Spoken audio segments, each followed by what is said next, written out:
Halo, kembali lagi bersama Klinik Bimbel. Kali ini kita akan membahas soal nomor 4. Jadi yang diminta itu adalah sifat layang-layang pada garis singgung.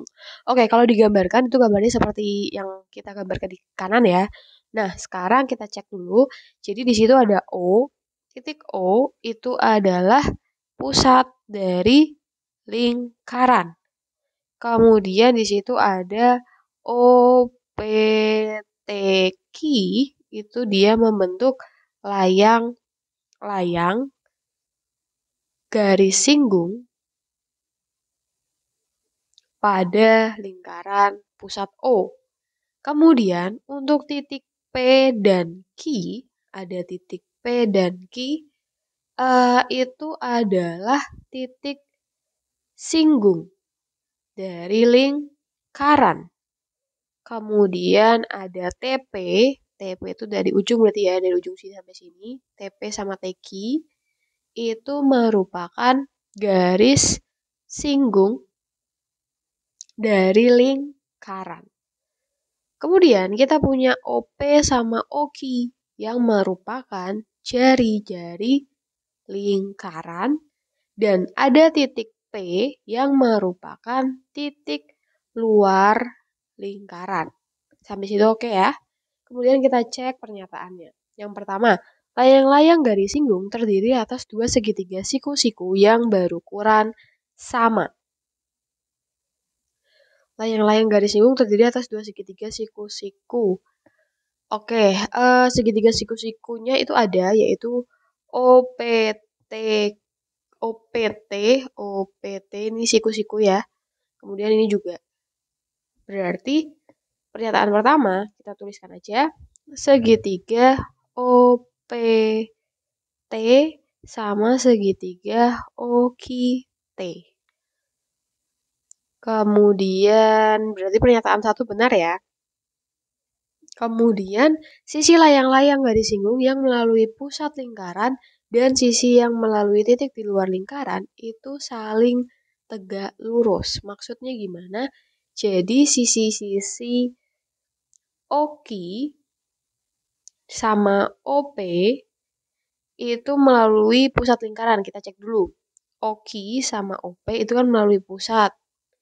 Nah, sedangkan sisi TP melalui pusat. Oh, kita tulisin aja ya. Sebentar. Ini OP sama OQ yang dimaksud. Melalui pusat dan sisi yang melalui titik luar lingkaran saling tegak lurus. Yang di luar itu ada TP sama TQ. Mereka saling tegak lurus. Kita buktikan.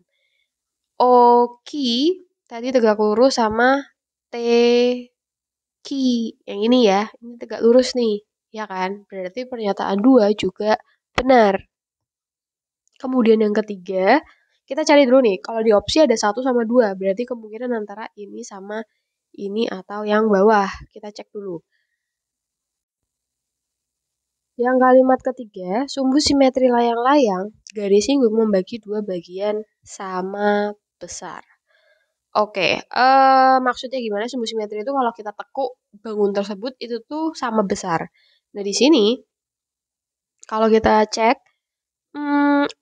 OT, jadi ada OT, OT itu membagi lingkaran ya, atau OT itu bisa kita tulis sebagai OT membagi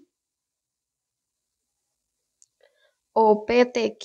OPTQ itu yang bentuknya layang-layang menjadi dua bagian, karena dia kan di tengah tuh, karena melewati pusat ya.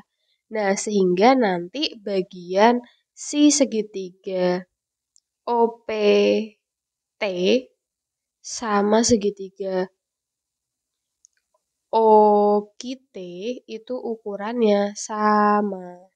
Berarti yang pernyataan 3 itu benar. Berarti ada 1, ada 3. Udah pasti yang B salah. Berarti antara A sama E. Sekarang kita cek pernyataan keempat. Diagonal layang-layang garis singgung yang melalui kedua titik singgung sebagai sumbu simetri. Oke, kita cek dulu. Jadi kalau yang pernyataan keempat ini kita bisa tahu bahwa PQ kan itu diagonal ya. Itu adalah salah satu diagonal dari layang-layang. Nah, dia merupakan diagonal OPTQ. OPTQ ya, segi layang-layangnya, di mana PQ itu kan melalui titik singgung. Jadi PQ melalui titik singgung P dan Q. Kemudian PQ itu dia membagi OPTQ menjadi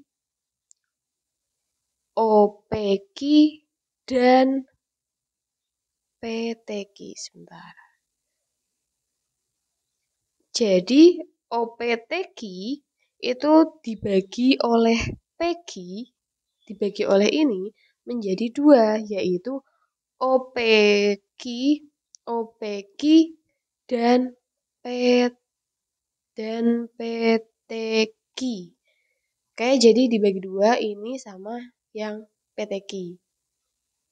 Nah, tetapi OPQ, OPQ dan PTQ, PTQ, PTQ itu tidak sama ukurannya. Jadi bukan sumbu simetri ya. Jadi PQ itu bukan sumbu simetri. Sampai situ paham?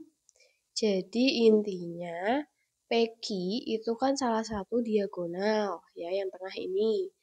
Nah, PQ itu melalui titik singgung P sama Q. Ya, P sama Q. Kemudian PQ itu membagi layang-layang menjadi dua bagian, yaitu OPQ sama PTQ. OPQ sama PTQ, ya kan, sisi atas sama sisi bawah.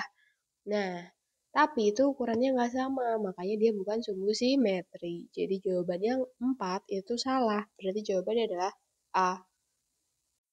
Oke, kalau kita ringkaskan, jadi PQ itu merupakan diagonal OPTQ, di mana dia membagi OPQ sama PTQ, yang ukurannya itu tidak sama, makanya dia bukan dikatakan sebagai sumbu simetri.